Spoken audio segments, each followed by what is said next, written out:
Primary নিয়োগকে কেন্দ্র করে এই মুহূর্তে একটি বড়সড় খবর উঠে আসছে। দেশের সর্বোচ্চ আদালত সুপ্রিম কোর্টে এই মুহূর্তে খারিজ হয়ে গেল মামলা।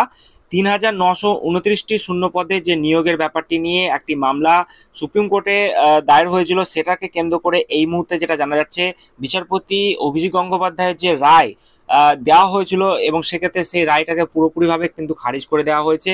এবং এই ৩,৯২৯টি শূন্য পদে কিভাবে নিয়োগ প্রক্রিয়া হবে বিস্তারিতভাবে কিন্তু জানিয়ে দিয়েছে সুপ্রিম কোর্ট। এবং সেক্ষেত্রে 2022 টেট পাসদের জন্য কি সুখবর দেওয়া হচ্ছে বিস্তারিতভাবে আমরা জানবো এই ভিডিওতে। তার আগে আপনাদের সকলকে অনুরোধ, ভিডিওটি প্রথম থেকে শেষ পর্যন্ত দেখুন, ভালো লাগলে অবশ্যই একটি লাইক করে দিতে ভুলবেন। তার আগে বলি বন্ধুরা, আপনারা যারা আমাদের চ্যানেলের সাথে যুক্ত আছেন তারা জানেনই এই চ্যানেলের প্রত্যেকটা ভিডিও কিন্তু দরকারি, তাই কেউ এখনো যদি আমাদের চ্যানেলটা সাবস্ক্রাইব করে না থাকেন তাহলে অবশ্যই আমাদের চ্যানেলটা সাবস্ক্রাইব করতে ভুলবেন না এবং পাশে থাকা বেল আইকনটি ক্লিক করে দেবেন যাতে নতুন আপডেট আসলে আপনার ফোনে পৌঁছে দিতে পারে। আমরা এই চ্যানেলে কিন্তু প্রত্যেকদিন নতুন নতুন লেটেস্ট আপডেট নিয়ে আসছি সরকারি এবং চাকরি রিলেটেড, তো তার জন্য অবশ্যই আমাদের চ্যানেলটা সাবস্ক্রাইব করে দেবেন এবং পাশে থাকা বেল আইকনটি ক্লিক করে অল নোটিফিকেশন করে দেবেন। প্রাথমিকের শিক্ষক পদে ৩,৯২৯টি শূন্যপদ নিয়ে প্রাক্তন বিচারপতি অভিজিৎ গঙ্গোপাধ্যায়ের নির্দেশ খারিজ করে দিল দেশের সর্বোচ্চ আদালত সুপ্রিম কোর্ট।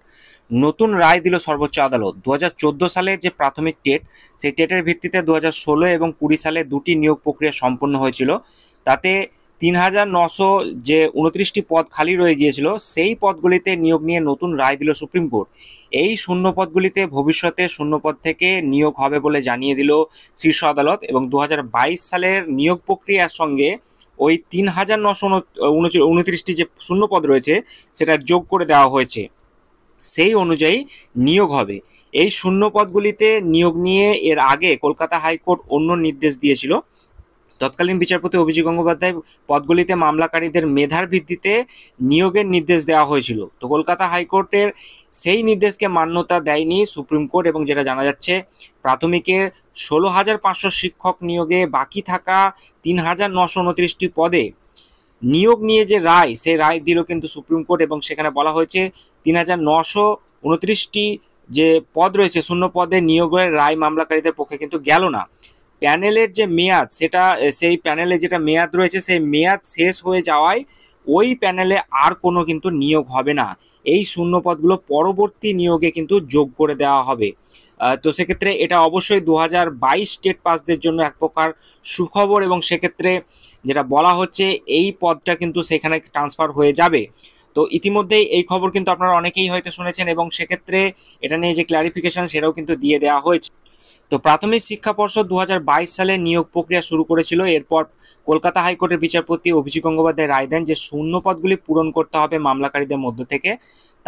তারপর ডিভিশন বেঞ্চ রায় দেয় শূন্য পদগুলি পূরণ করতে হবে 2020 সালের নিয়োগ প্রক্রিয়া থেকেই। আজকে সুপ্রিম কোর্ট ৩,৯২৯টি যে শিক্ষক নিয়োগের যে মামলা রয়েছে সেটা কিন্তু খারিজ হয়ে গেল। সেখানে সুপ্রিম কোর্টে ওই শূন্য পদে আর পুরনো প্যানেলের নিয়োগ কিন্তু হবে না। প্যানেলের মেয়াদ শেষ হয়ে যাওয়ায় মামলা কিন্তু খারিজ হয়ে গেল। অর্থাৎ আপনারা বুঝতেই পারছেন, এবার 2022 টেট পাস যারা রয়েছে তাদের সঙ্গে এই যে 3,929টি পদ সেটা কিন্তু অ্যাড হয়ে যাবে।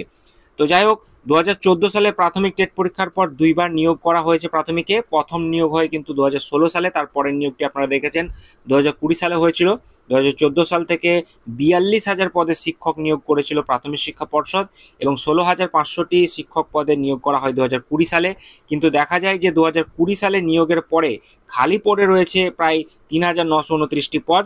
এই অভিযোগটি নিয়ে প্রায় 4,000-এর কাছাকাছি প্রার্থী মামলা করেছিল হাইকোর্টে। সেই মামলায় কিন্তু অভিজিৎ গঙ্গোপাধ্যায় যে রায়দান করেছিল সেটা আপনারা অনেকেই হয়তো দেখেছেন, কিন্তু সেই মামলাটা গড়িয়েছিল সুপ্রিম কোর্টে। সেইখান থেকে যা আপডেট পাওয়া গেল তাতে এই যে 3,929টি পদ রয়েছে সেটা কিন্তু অ্যাড হয়ে যাবে 2022-এ যারা টেট পাস করে রয়েছে এবং তাদের যে নিয়োগ হবে তার সঙ্গে এটা কিন্তু অ্যাডেড হয়ে যাচ্ছে। তো এটা নিয়ে আরও ক্ল্যারিফিকেশন আসবে। সভাপতি গৌতম পাল তিনি কি বলছেন এই রায়ের ভিত্তিতে, সেটা নিয়ে তিনি কোনো বক্তব্য দিলে আমি অবশ্যই আপনাদের সঙ্গে আপডেট রাখবো। আর বিস্তারিতভাবে কোনো খবর পেলে অবশ্যই আমাদের টেলিগ্রাম চ্যানেলটা আপনারা লিঙ্ক নিয়ে ডিসক্রিপশন বক্সে পেয়ে যাচ্ছেন, সেখান থেকে গিয়ে আপনারা সেটাতে যুক্ত হয়ে যাবেন। কোনো খুঁটিনাটি খবর পেলে আমরা টেলিগ্রাম গ্রুপে আপডেট দিয়ে রাখি। ঠিক আছে, চলুন দেখা হচ্ছে পরবর্তী একটি গুরুত্বপূর্ণ আপডেটে।